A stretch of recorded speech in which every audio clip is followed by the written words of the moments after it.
क्रांती हा शब्द राजकारणात असूच शकत नाही का? की गोव्याची ही भूमी आता कधीच कोणती मोठी राजकीय क्रांती अनुभवू शकणार नाही?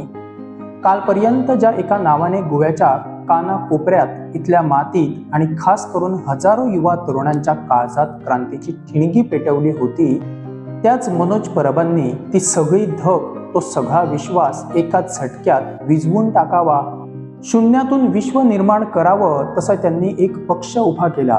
ज्या पक्षाने हुकुमी राजकारण्यांना आव्हान दिलं, ज्या पक्षाने गोवेकरांना स्वतःच्या हक्कासाठी लढायला शिकवलं आणि ज्या पक्षाने तरुणांच्या मनात आपला गोवा वाचवण्याचा एक घट्ट विश्वास निर्माण केला, आज त्याच पक्षाला, त्याच हजारो कार्यकर्त्यांना पोरक करून मनोज परब यांनी राजकारणातून संन्यास घेतला.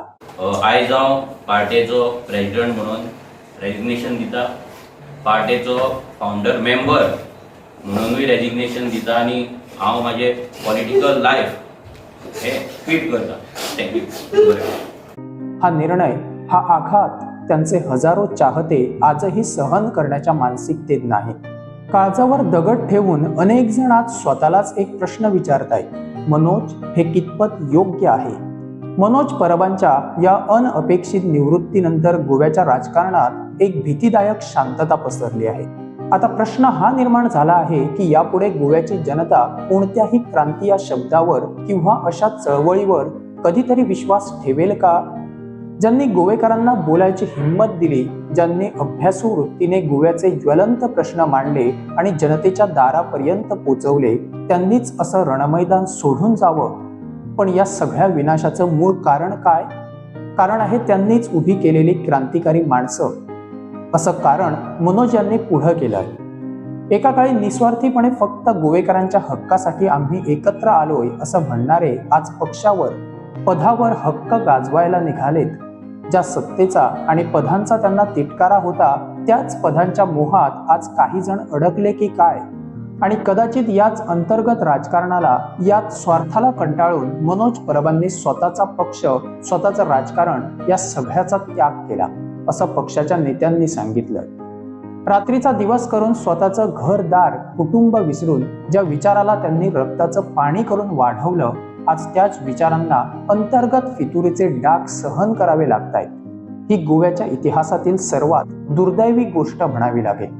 काही गोष्टी सहनशीलतेच्या पलीकडे जातात, तेव्हाच असे टोकाचे निर्णय सामोरे येतात.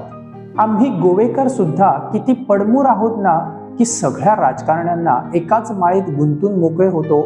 मनोज परब तर राजकारणातून निवृत्ती घेऊन मोकळे झाले, पण त्यांनी घडविलेल्या त्या शेकडो क्रांतिकारी तरुणांचं पुढे काय?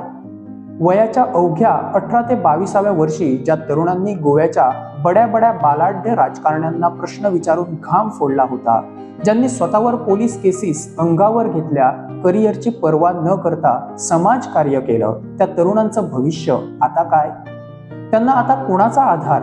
सल्ले द्यायला तर हजारो जण येतील, पण राजकारणात जी आक्रमकता लागते, जे एग्रेशन लागतं, ते आता कुठून आणणार? जर एग्रेशन नको असतं तर गोवेकरांनी या पक्षाला भरभरून मतदान केलंच नसतं. अनेकांना वाटत होतं की हा पक्ष टिकला पाहिजे, ही मशाल पेटत राहिली पाहिजे. पण दुर्दैव असं की ज्यांच्यावर जनतेने निस्वार्थीपणे विश्वास ठेवला, त्यांनाच एकत्र गुण्या गोविंदाने राहता आलं नाही. सख्खे भाऊ सुद्धा एका घरात एकत्र राहू शकत नाहीत. तिथे राजकीय पक्षात फूट पाडण्याचं पडद्यामागचं राजकारण नवीन असूच शकत नाही. पण ही फितुरी, हा दगा फटका काहींना पचवता येतो तर काहींना नाही.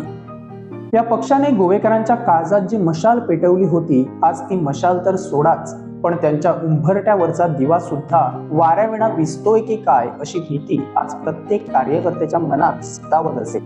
कधी काही वाटत होतं की गोवा वाचवण्याची ही शेवटची क्रांती आहे. ती इच्छा, ही आशा सुद्धा आज मावळली आहे.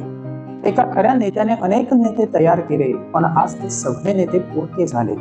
फक्त पक्षाचा सिंबॉल आणि अध्यक्षपद घेऊन पक्ष चालवता येतो, राजकारण नाही. पक्ष कागदावर अस्तित्वात ठेवता येतो, लोकांच्या काळजात नाही. त्यातून निवडणुका लढवता येतात, पण निवडणुका जिंकता येत नाहीत. त्यातून मान सन्मान मिळेल, पण लोकांचा विश्वास नाही. कधीतरी वाटतं की राजकीय पक्षात लोकशाही इतकीच हुकुमशाही असायलाच हवी, कारण जिथे सगळ्यांना आवाजावी मतं मांडण्याची संधी मिळते तिथे निर्णय घ्यायला उशीर होतो. कधीतरी एवढा की वेळ आधीच निघून गेलेली असते. जी माणसं लाखो रुपये कमवून स्वतःच्या कुटुंबाला सुखी ठेवू शकली असती हे माहीत असताना सुद्धा त्यांनी सगळ्या सुखाचा, करिअरचा त्याग करून राजकारणात प्रवेश केला. पण आज हे सगळं एखाद्या 3 अंकी नाटकासारखं संपलंय. नाटक संपल्यावर पात्र जशी रंगभूषा उतरवून निघून जातात तसे हे चेहरे विखुरले गेलेत. हे पाहून सामान्य माणसाचा राजकारणावरचा विश्वास कायमचा उडून गेलाय. यापुढे गोव्यात सत्य कितीही ओरडून सांगितलं ना तरी लोक विश्वास मात्र ठेवणार नाहीत.